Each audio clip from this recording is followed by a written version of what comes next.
कंवारी ननद। अंजलि की उम्र लगभग 30 साल हो चुकी थी। वो एक स्कूल में टीचर की जॉब करती थी। अंजलि के घर में उसकी माँ के अलावा उसका छोटा भाई और भाभी भी रहा करते थे। 30 साल की उम्र होने के बाद भी अंजलि की अब तक शादी नहीं हुई थी। इस बात को लेकर अंजलि की माँ रुक्मिणी देवी काफी परेशान रहा करती थी। माँ, मैं स्कूल जा रही हूँ, जरा मेरा टिफिन तो दे दीजिए। अब क्या पूरी जिंदगी मैं तुझे टिफिन बनाकर देती रहूंगी? अरे कुछ सोचा भी अपने बारे में या बस ऐसे ही? क्या माँ, सुबह सुबह फिर वही बातें लेकर बैठ गई। माँ गलत क्या कह रही है अंजलि दीदी? इतनी उम्र हो चुकी है आपकी, माँ कब तक आपकी सेवा करती रहेंगी? भाभी, मैंने माँ को कब कहा कि मेरी सेवा करो? वैसे भी अपना टिफिन मैं खुद तैयार कर लेती हूँ, बस टेबल से उठाकर देने को ही तो कहा था। वैसे अंजलि दीदी, देखा जाए तो टिफिन उठाकर देने की उम्र तो आपकी है। आपका अपना घर परिवार बच्चे होते तो ये जिम्मेदारी आज आप पूरी कर रही होती। एक बात मेरी समझ में नहीं आती, अगर मेरी शादी नहीं हुई तो इसमें मेरी क्या गलती है और तुम सब लोग मेरे पीछे क्यों पड़े रहते हो? अरे कुछ कहना क्या पीछे पड़े रहना होता है? अपने छोटे भाई को देख, तुझसे 3 साल छोटा है लेकिन 2 बच्चे खेल रहे हैं आंगन में। मुझे आप लोगों की कोई बात नहीं सुननी, जा रही हूँ मैं। और आप में से किसी को मेरा कोई काम करने की जरूरत नहीं है, मैं खुद संभाल लूंगी। इतना कहकर अंजलि वहां से चली जाती है। शाम को जब अंजलि अपने स्कूल से लौटकर घर वापस आती है तो उसने देखा कि पड़ोस वाली निर्मला चाची वहां पर बैठी हुई थी। क्या बात है अंजलि बिटिया, नौकरी करके वापस आ गई? जी चाची जी, कैसी हैं आप? मैं तो ठीक हूँ बेटा, तुम बताओ शादी के बारे में कुछ सोचा या नहीं? अरे रहने दीजिए ना, इससे तो शादी की बात करना ही बेकार है। कुछ भी कहो तो गुस्सा करती है, बात बात पर आंखें दिखाती है। माँ, आप ऐसा क्यों कह रही है? मैंने कब आप पर गुस्सा किया? अरे अंजलि बेटा, तुम्हारी माँ ठीक ही तो कहती है। 30 की होने आई हो, अब तुम्हें भी शादी वादी कर लेनी चाहिए। चाची जी, आप तो ऐसे कह रही हैं जैसे शादी करने से मैंने मना किया हो। रहने दीजिए निर्मला चाची, हमारी अंजलि दीदी को अभी तक उनकी पसंद का दूल्हा नहीं मिला ना, इसीलिए वो शादी नहीं कर रही। भाभी, ऐसी कोई बात नहीं है। अरे तो फिर क्या बात है? तुम्हारी माँ ने तुम्हारे लिए इतने रिश्ते ढूंढे लेकिन तुम्हें कोई पसंद ही नहीं आता।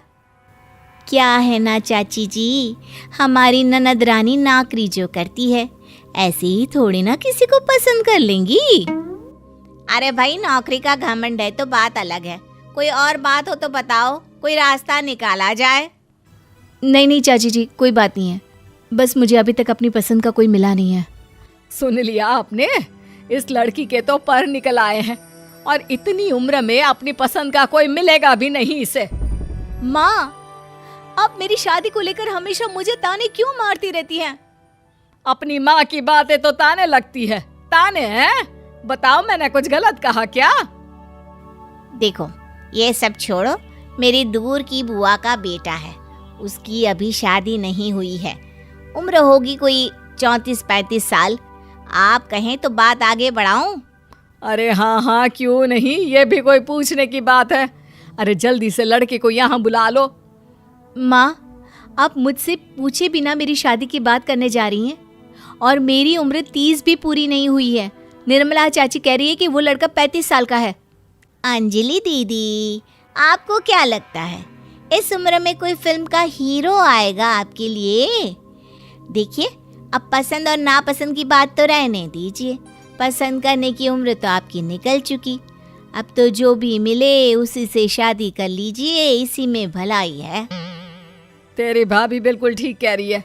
अब जैसा रिश्ता मिले उसके लिए हाँ कर देना, ताकि हम भी गंगा नहाए। ठीक है, चलिए मैं उस लड़के को कहती हूँ, वो कल ही अंजलि को देखने आ जाएगा। अगले दिन निर्मला चाची के दूर का रिश्तेदार अंजलि को देखने उसके घर आता है। उसका नाम था अजय। अंजलि जी, तो आप नौकरी करती हैं, वो भी स्कूल में? जी हाँ, मैं स्कूल में टीचर हूँ। हमारी बेटी बहुत होशियार है। अरे पढ़ने लिखने में इतनी होशियार है, इसीलिए तो इसकी नौकरी लगी है स्कूल में। हाँ हाँ ठीक है आंटी जी, ज़रा मुझे भी तो बात करने दीजिए आपकी बेटी से। जी पूछिए ना, क्या पूछना चाहते हैं? अंजलि मैडम, ये तो बताइए कि आपने अभी तक शादी क्यों नहीं की? बस ऐसे ही, कहीं कोई रिश्ता पसंद नहीं आया इसलिए।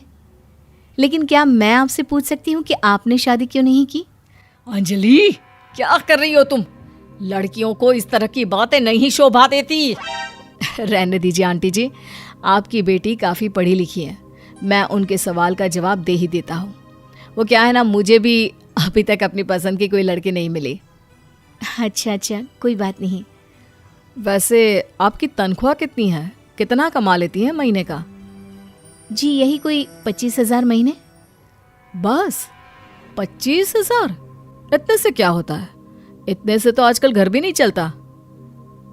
आपके कहने का क्या मतलब है? अरे मैं तो ये सोच कर आया था कि नौकरी वाली लड़की है, आराम से 40,000 कमाती होगी। माफ कीजिएगा, आपका और मेरा रिश्ता नहीं हो सकता। जी कोई बात नहीं, मुझे भी आपके साथ शादी करने में कोई इंटरेस्ट नहीं है। अंजलि, किस तरह की बात कर रही हो? घर आए रिश्ते को ठुकरा रही हो तुम। दीदी, अब इस उम्र में आपको इतनी अकड़ नहीं दिखानी चाहिए।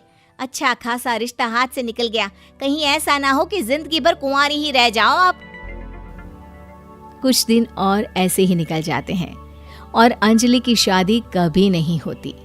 अंजलि के परिवार वाले बिंदास उसे ताने मारते रहते हैं, लेकिन अंजलि एक बड़ी नौकरी की तैयारी करती है और उसमें सिलेक्ट होने के बाद अंजलि को एक बहुत बड़ी नौकरी मिल जाती है।